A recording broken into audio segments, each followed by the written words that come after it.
آج ایک ایسی دعا بتاتے ہیں میرے بھائیوں کے پیغمبر علیہ الصلوۃ والسلام نے میدان عرفات میں فرمایا کہ یہ دعا میری اور تمام انبیاء کی دعا ہے. بس اس پہ اور دلیل ہمیں نہیں چاہیے، اس پہ اور فضائل ہمیں نہیں چاہیے. جب اللہ کے رسول نے فرمایا یہ میری دعا ہے اور تمام انبیاء کی دعا ہے، تو جو بھی بندے اس کو پڑھتے ہیں اس کے حاجات، ان کے مسائل، ان کی پریشانی بالکل ختم ہو جائے گی.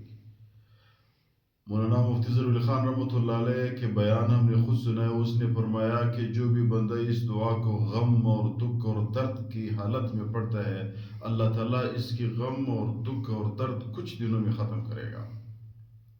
اور ایسی دعا ہے، ہم سب کو پتہ ہے اور بہت مشہور دعا ہے، صرف اس کی فضائل کا ہمیں پتہ نہیں تھا. تو یہ دعا کون سی دعا ہے؟ پیغمبر علیہ الصلوۃ والسلام نے میدان عرفات فرمایا دعائی و دعائے انبیاء، یہ میری دعا ہے اور تمام انبیاء کی دعا ہے. کون سی دعا ہے؟ لا الہ الا اللہ وحدہ لا شریک لہ لہ الملک ولہ الحمد وہو علی کل شیء قدیر. لا الہ الا اللہ وحدہ لا شریک لہ لہ الملک ولہ الحمد وہو علی کل شیء قدیر. کیا مطلب ہے؟ اللہ کے بغیر کوئی معبود نہیں، وحدہ اکیلا ہے، لا شریک لہ شریک نہیں ہے، لہ الملک تمام بادشاہت اللہ کے لیے ہے، ولہ الحمد تمام تعریفیں اللہ تعالیٰ کے لیے ہے، وہی اللہ جو ہے علی کل شیء قدیر، ہر چیز پہ قادر ہے. جو بھی بندہ اس دعا کو اپنی زندگی کا معمول بنائے، اللہ تعالیٰ کتاب نے لکھا ہوا ہے کہ اس کے نزدیک شرک نہیں آئے گا، وہ شرک سے بری ہو جائے گا.